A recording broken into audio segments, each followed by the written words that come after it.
guys, welcome back to the vlog. Today is Sunday and I'm actually taking a rest day after the rock climbing session and skiing like 30K yesterday. I'm extremely sore. On rest days, I usually like to focus on recovery promoting activities. So I'll do some foam rolling and stretching today, as well as kind of focus on more hydration than normal, drinking a ton of water, and then eating really good, really recovery and inflammation reducing foods. So I'm gonna show you today my ultimate winter and athlete breakfast. It's just like the best breakfast in my opinion for athletes and just for people in general. It's super, super good, and I hope you enjoy it. First, mushroom coffee. I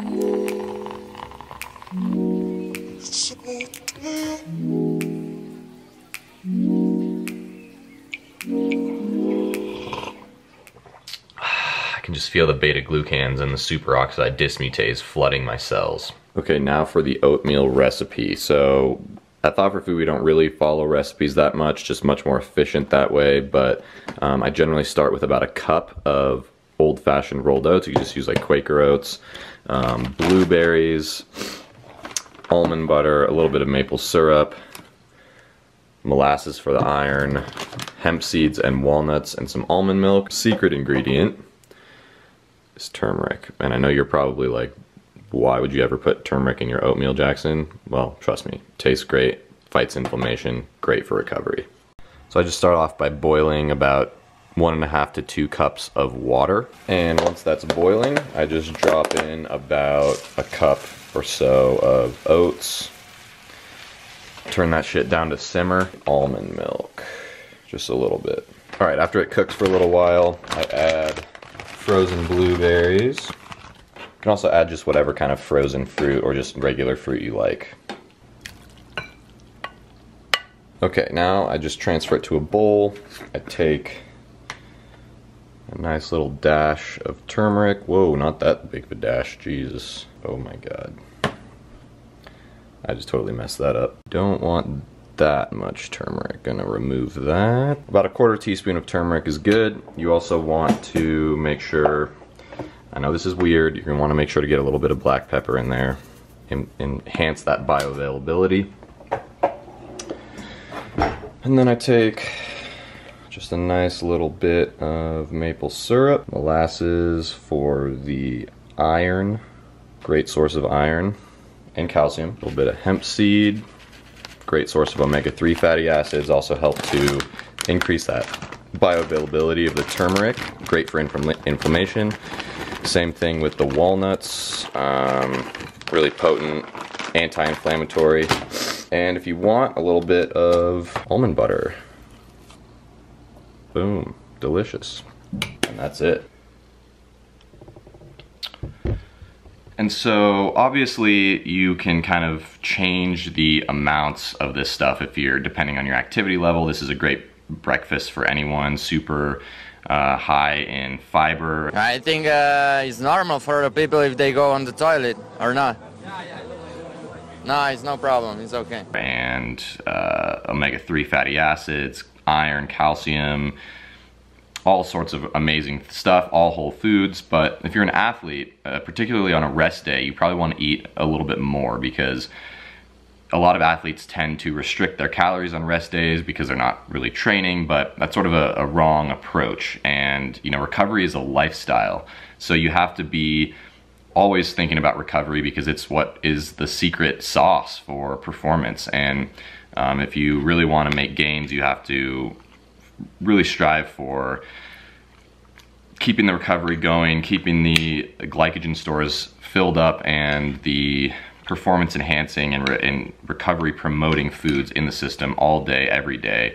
And that's why I have this breakfast pretty much every single day in the winter, because it's warm, it fills me up, and it also helps to keep me going and keep my exercise performance as potent as possible.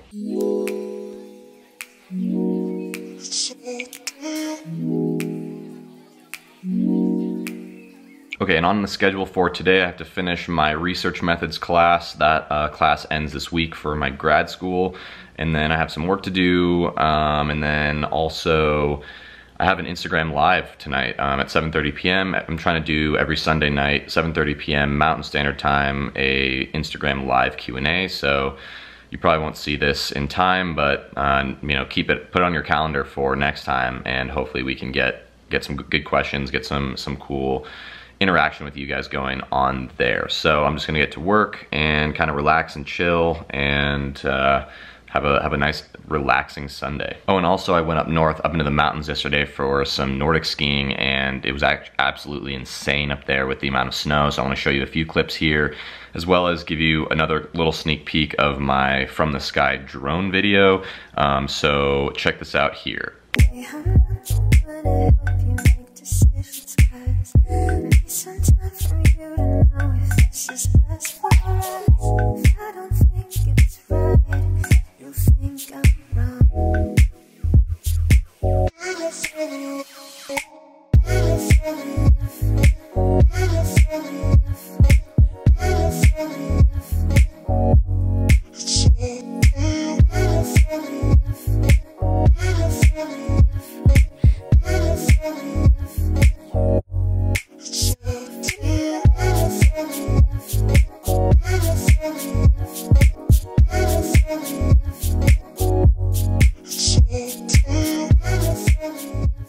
All right, nerds, let's science.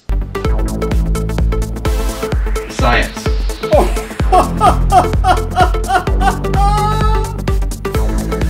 Science. Science. Science.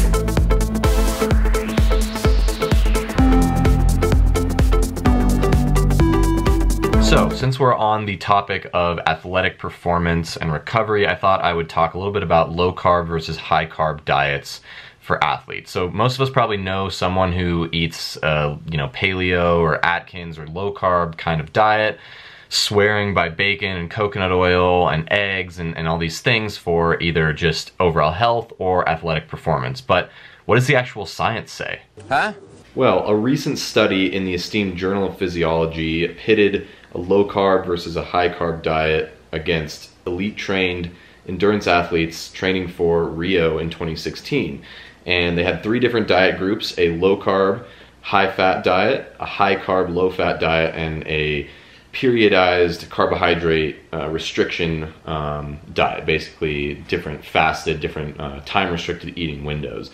What they found was that the low-carb diet actually had no benefits. It was basically a ketosis diet, had no benefit for athletic performance, and actually the high-carb diet had significant performance-enhancing benefits, as well as the carbohydrate periodized training. And so essentially what they found also was that the low-carb, high-fat diet also decreased overall economy, meaning that for the same exercise task, the amount of oxygen used was more. So it decreased economy, which is actually almost a more important factor for performance, especially in running, than VO2 max. So that's big. Low carb diets do increase fat oxidation, lowering carbohydrate oxidation, which is a negative adaptation. Why? Because this forces the body to use mostly fat for fuel, and as we know from physiology, you can only use carbohydrates at anaerobic intensities. You can't use fat at those higher intensities. So for athletes trying to train and compete at a really high intensity, a high-fat diet doesn't really make any sense. But this is also why we probably see a lot of ultramarathon runners succeeding on a high-fat diet, because at moderate intensities, such as in longer super endurance events, you're not really going up into those high intensities where carbohydrate is essentially required.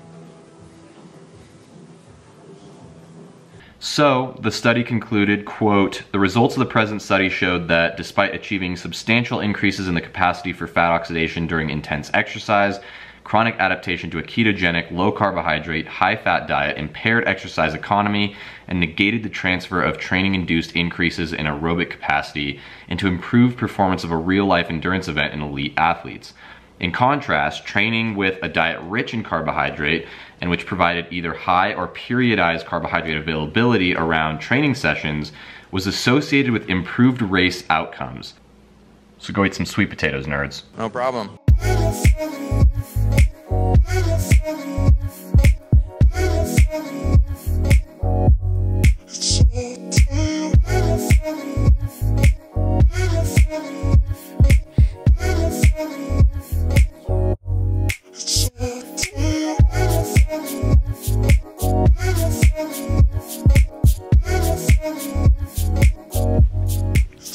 Alright guys, really excited about how this vlog turned out actually, so let me know in the comments below if you like this style. I spent a little bit more time on this one, just really enjoyed making it, so I will catch you in the next vlog.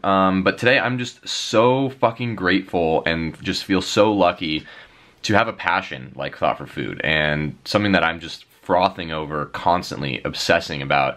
How excited I am to share nutrition science with you and build a platform and try and create a paradigm shift within the nutrition and the health and the exercise world about all of these topics that we talk about. And it's just such a cool feeling, and I wake up every single day just super motivated to get shit done and to make an impact on the world. So I thank you so much for watching and partaking in this journey with me and with Aaron, because we appreciate it more than you know, and you guys are the fuel to our fire.